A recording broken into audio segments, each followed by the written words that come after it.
Welcome back to the Hindi class of 9th once again. Students, today I am going to give you question answer of chapter number 2 Kaki. I taught you that previous videos and today I am going to give you Sahitya Sagar Abhyas Pustika. There is questions, answers. This is the chapter number 2 and here is the questions. So all of you open your workbook and focus on this page number 21. Students, here you can see संक्षिप्त प्रश्न. ये यहाँ पर heading पड़ा हुआ है संक्षिप्त प्रश्न. प्रश्न यहाँ से शुरू होगा. निम्नलिखित प्रश्नों के संक्षिप्त उत्तर दीजिए. लास्ट लेसन में जैसे आपको पहले 2 और 3 वाक्य दिए जाते हैं पाठ से और उसी पे आधारित प्रश्न होते हैं. Same in this part also. So come here. Question number 1. ये आपका लाइन दिया हुआ है, पंक्तियां हैं, इनको हम पढ़ के और फिर प्रश्न नंबर क, फर्स्ट प्रश्न का क पार्ट देखेंगे. उसके शब्द का प्रयोग किसके लिए किया गया है? उसकी मनोदशा पर प्रकाश डालिए. तो देखिए आंसर. उसके शब्द का प्रयोग श्यामू के लिए किया गया है. काकी के लिए कई दिन तक लगातार रोते रोते उसका रोना तो शांत हो गया था, लेकिन उसके मन में जो शोक बैठ गया था वह शांत न हो सका. वह प्रायः अकेले बैठे बैठे शून्य मन से आकाश की ओर ताका करता था. ये ताका है बच्चों, इस पे आका डंडा है. ताका करता था. अब आप नेक्स्ट पेज पर आ जाइए. फिर आप नेक्स्ट प्रश्न को देखेंगे. यस,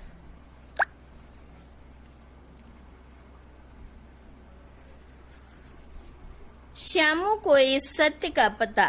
प्रश्न नंबर ख का आंसर है ये. श्यामू को इस सत्य का पता आसपास के अबोध बालकों से चला कि उसकी काकी मामा के यहाँ नहीं बल्कि राम के यहाँ चली गई हैं. इससे उस पर यह प्रभाव पड़ा कि कई दिन तक लगातार रोते रोते शोक उसके हृदय में जा बसा. मतलब वो अंदर से ही बहुत उसे सदमा सा हो गया था, जिससे प्रायः वह अकेला बैठा शून्य मन से आकाश की ओर ताका करता था. अब गया पार्ट पे आ गए. ध्यान दीजिए. काकी कहानी के उद्देश्य पर प्रकाश डालिए. कहानी में अत्यंत मार्मिक ढंग से एक अबोध तथा मासूम बालक की मातृ वियोग की पीड़ा को व्यक्त किया गया है. कहानीकार ने यह चित्रित किया है कि बालकों का हृदय अत्यंत कोमल, भावुक तथा संवेदनशील होता है. मातृ वियोग की पीड़ा को सहन नहीं कर पाते. अब आप घ पार्ट पे आ जाएंगे. काकी शीर्षक कहानी से बालकों के किस स्वभाव का पता चलता है? काकी शीर्षक कहानी से बालकों के अत्यंत कोमल हृदय, भावुकता तथा संवेदनशीलता का पता चलता है. Students, question number 2 first part. उसने से किसकी ओर संकेत किया गया है? वह उदास क्यों रहा करता था? देखिए बच्चों उत्तर. उसने से श्यामू की ओर संकेत किया गया है. वह उदास इसलिए रहा करता था क्योंकि उसे इस सत्य का पता चल गया था कि उसकी काकी की मृत्यु हो गई. ठीक है. अब आप ख पार्ट पे आइए. देखिए. उड़ती हुई पतंग को देखकर उसका हृदय क्या सोचकर खिल उठा? स्टूडेंट्स ध्यान दीजिए. उड़ती हुई पतंग को देखकर उसका हृदय यह सोचकर खिल उठा कि क्यों न वह एक पतंग पर काकी लिखकर आसमान में उड़ा दे, जिसे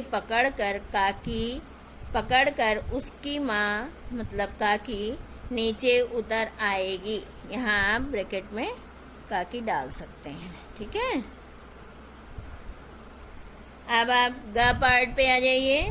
पतंग मंगवाने के लिए उसने किन से प्रार्थना की, उसकी बात सुनकर उनकी क्या प्रतिक्रिया हुई। देखो बच्चों आंसर, पतंग मंगवाने के लिए उसने अपने पिता विश्वेश्वर से प्रार्थना की। उसकी बात सुनकर उसके पिता उदास भाव से कहीं चले गए, क्योंकि पत्नी की मृत्यु के बाद से विश्वेश्वर अनमनस्क से रहा करते थे। अनमनस्क मतलब उदास रहा करते थे। अब आप नेक्स्ट पेज पर आ जाइए। फोर्थ पार्ट, इस प्रश्न के फोर्थ पार्ट का उत्तर देखेंगे बच्चों। देखिए 1 सेकेंड, ये देखिए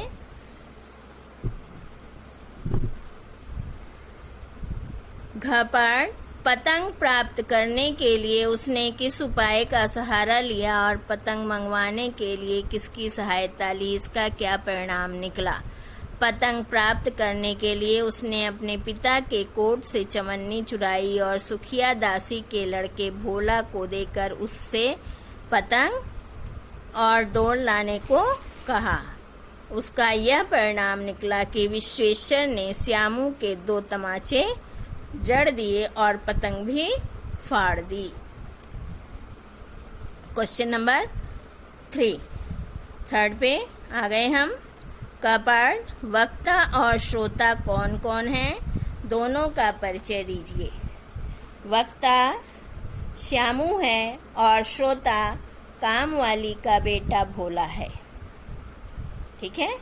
श्यामू इस कहानी का मुख्य पात्र है, जो एक अबोध बालक है। वह अपनी माँ से बहुत प्यार करता है और अपनी माँ की मृत्यु को सहन नहीं कर पाता है। भोला सुखिया दासी का बेटा है, जो श्यामू का हम उम्र है, ठीक है। अब आप ख पे आ जाइए। वक्ता ने श्रोता को अकेले में जाने के लिए क्यों कहा, उसे किस बात का भय था। वक्ता ने श्रोता को अकेले में जाने के लिए इसलिए कहा क्योंकि जो घर वाले निर्दयता से उसकी काकी को जला आए थे, कहीं पता चलने पर वे उसे रोक न दें। यहाँ पर आप कहा के बाद क्यों लगा दीजिए, ठीक है, क्योंकि। अब आप नेक्स्ट ग पार्ट पर आ जाएंगे। देखिए बच्चों, वक्ता ने उससे क्या मंगवाया, उस वस्तु को लाने के लिए उसने उसे कितने पैसे दिए, वे पैसे उसने कहाँ से प्राप्त किए और क्यों। वक्ता ने उससे पतंग मंगवाई। उस वस्तु को लाने के लिए उसने उसे 25 पैसे दिए। वे पैसे उसने अपने पिता विश्वेश्वर की जेब से रस्सी व पतंग मंगाने के लिए निकाले थे, क्योंकि वह अपनी काकी को राम के यहाँ से नीचे उतारना चाहता था, ठीक है। अब आप नेक्स्ट पार्ट पर आ जाइए। घ, वक्ता उस वस्तु का प्रयोग किस लिए करना चाहता था, वह उसका प्रयोग क्यों नहीं कर पाया। वक्ता उस वस्तु का प्रयोग अपनी काकी को राम के यहाँ से नीचे उतारने के लिए करना चाहता था। नीचे उतारने के लिए करना चाहता था। वह उसका प्रयोग इसलिए नहीं कर पाया क्योंकि उसके पिता ने क्रोध में आकर पतंग फाड़ दी थी, ठीक है। अब आप फोर्थ प्रश्न पे आ जाते हैं। ध्यान दीजिए का पार्ट, शुभ कार्य शब्द का प्रयोग पतंग से रस्सी बांधकर राम के यहाँ भेजने से है और विघ्न शब्द का प्रयोग कार्य के बीच में विश्वेश्वर का क्रोध में भरकर वहां आने से है। अब आप नेक्स्ट पेज पे आ जाएंगे। फोर्थ के सेकेंड पार्ट अर्थात ख पर ध्यान दीजिए। विश्वेश्वर कौन है, उनकी उग्रता का क्या कारण था? उनकी उग्रता का क्या कारण था? ध्यान दीजिए। विश्वेश्वर श्यामू के पिता हैं। उनकी उग्रता का कारण उनकी पत्नी की असामयिक मृत्यु है, जिसकी वजह से वह उदास हैं। श्यामू द्वारा पैसे निकालने की बात को जानकर वह क्रोधित हो जाते हैं। ग पार्ट पे आइए। वह कौन कौन थे और क्या कर रहे थे? वहाँ भोला और श्यामू थे। वे दोनों काकी को नीचे उतारने के लिए पतंग में डोर बांध रहे थे। अब आप आ जाइए घ पार्ट पर। विश्वेश्वर ने धमका कर किससे क्या पूछा और उन्हें असलियत का पता कैसे चला? उन्होंने अपराधी को क्या दंड दिया? विश्वेश्वर ने भोला को धमका कर पूछा कि पैसे किसने और क्यों चुराए। इस पर भोला ने सारी बात सच सच बता दी और उन्हें असलियत का पता चल गया। उन्होंने क्रोध में आकर अपराधी को 2 थप्पड़ मार दिए।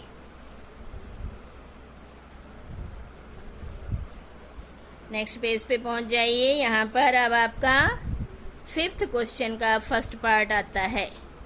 भोला सकपका कर एक ही डांट में मुखबिर हो गया। भोला कौन था? वह क्यों सकपका गया? मुखबिर शब्द का अर्थ क्या है? भोला सुखिया दासी का बेटा था। वह इसलिए सकपका गया क्योंकि विश्वेश्वर क्रोध में भरे हुए थे और उनका क्रोध देखकर वह डर गया। मुखबिर शब्द का अर्थ है भेद खोलने वाला। ख पार्ट। डांटने वाले का परिचय दीजिए। उसके डांटने का क्या कारण था? डांटने वाले श्यामू के पिता विश्वेश्वर जी हैं। विश्वेश्वर जी थे। उनके डांटने का कारण उनकी जेब से पैसे निकल जाना था। भोला ने डांटने वाले को क्या बताया? भोला की बात सुनकर डांटने वाले ने किसे क्या दंड दिया? ध्यान दीजिए। भोला ने डांटने वाले को यह बताया कि उनकी जेब से पैसे उसने ही नहीं बल्कि श्यामू ने निकाले हैं। भोला की बात सुनकर डांटने वाले ने श्यामू को 2 थप्पड़ लगा दिए और पतंग भी फाड़ दी। आगे आइए बच्चों।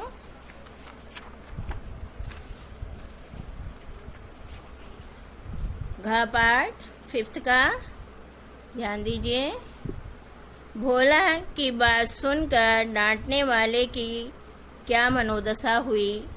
भोला की बात सुनकर जब डांटने वाले को यह पता चला कि श्यामू ने पतंग लाने के लिए पैसे चुराए हैं, जिसको वह राम के यहाँ भेजकर अपनी काकी को वापस बुलाना चाहता है, तो वह हतप्रभ रह गए और वह हैरान खड़े रह गए।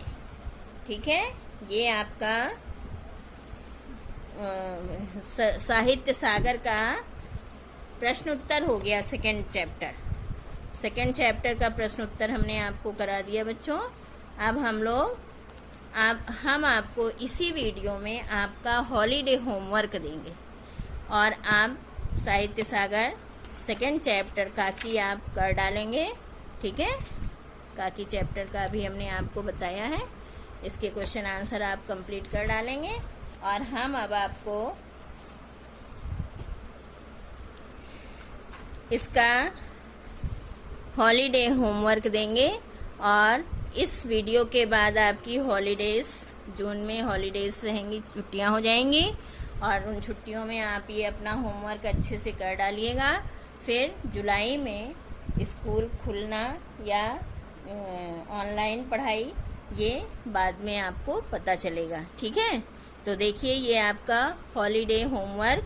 वैसे हमने ये आपको प्रोजेक्ट वर्क पहले भी वीडियो में दिया है 9th क्लास, लेकिन एक बार सेम है ये, आप फिर से देख लीजिए, नोटिस कर लीजिए। हिंदी परियोजना कार्य विषय प्रकरण में सबसे पहला आपका औपचारिक पत्र है जो 1 लिखना है और आपकी ये बुक है सरस हिंदी व्याकरण। इस बुक में से आप कोई सा भी एक औपचारिक पत्र और इसी बुक से आप अनौपचारिक पत्र एक, ठीक है। परियोजना कार्य कैसे फाइल में बनाया जाता है, इसमें A4 साइज का पेपर होता है और उसमें 3 पेपर ऊपर जो, जिसमें फर्स्ट पे तो आप यही हेडिंग डालते हैं, सेकंड पे आप जो जिसको जमा कर रहे हैं और जमा करने वाला अपना नाम डालता है, और फिर थर्ड पेपर पे आपका आभारोक्ति होता है, जिसे आप उसमें स्टार्टिंग में लिखते हैं कि किसकी किसकी हेल्प से आपने ये प्रोजेक्ट बनाया है। और फिर आप क्या करते हैं, क्या करेंगे, थर्ड नंबर पे आप अपना ये औपचारिक पत्र, फिर उसके बाद आपका अनौपचारिक पत्र आ जाएगा, फिर आप उसको समाचार पत्र निबंध की तरह से लिखेंगे, बहुत सुंदर। और कबीर के दोहे आपका साहित्य सागर से हो जाएगा, जिसको आप व्याख्या सहित लिखेंगे। इसमें आपकी रचनात्मकता दिखाई देनी चाहिए, मतलब आपकी प्रस्तुति बहुत अट्रैक्टिव बढ़िया होनी चाहिए। बहुत ज़्यादा उसमें आर्टिफिशियल चीज़ लेके चिपकाना ये सब नहीं, बस आपके लिखने में बहुत सुंदर सफाई और पार्टीशन, इन सब का आपको ध्यान रखना है। तो ये आपका हिंदी परियोजना कार्य हो गया, और इसके साथ ही आपका थोड़ा सा लर्निंग वर्क भी है, जिसे आप लर्न करेंगे, लिखेंगे, क्योंकि आप सबको पता है कि 9th क्लास और 10th क्लास में ग्रामर अनलिमिटेड हो जाता है, बहुत सारा होता है ये पर्यायवाची, विलोम, भाववाचक और विशेषण। तो इसे आप अभी से करके चलेंगे तो अच्छा रहेगा, इसलिए हमने आपको होमवर्क में दिया है। ये सरस व्याकरण में देखिए, पर्यायवाची शब्द आपके पेज नंबर 251 से 256 तक हैं, आप देख सकते हैं। 251 से 256 तक ये है आपके। आप इसको इस पेज से याद करेंगे, फिर आप चाहे तो एक कॉपी बना के लिख लेंगे, कॉपी तो बनानी ही है हिंदी की एक, वो कॉपी आप बना लेंगे, उस पे लिख लेंगे, याद करके लिखना है बच्चों। ऐसे ही विलोम पेज नंबर 259 से 265 तक है, और ऐसे ही फिर भाववाचक संज्ञा शब्द पेज नंबर 220 से 224 तक है, और फिर विशेषण शब्द हैं जो आपका पेज नंबर 237 से 244 तक है। तो ये आपका लर्न और राइट हो गया, और ये आपका प्रोजेक्ट वर्क हो गया।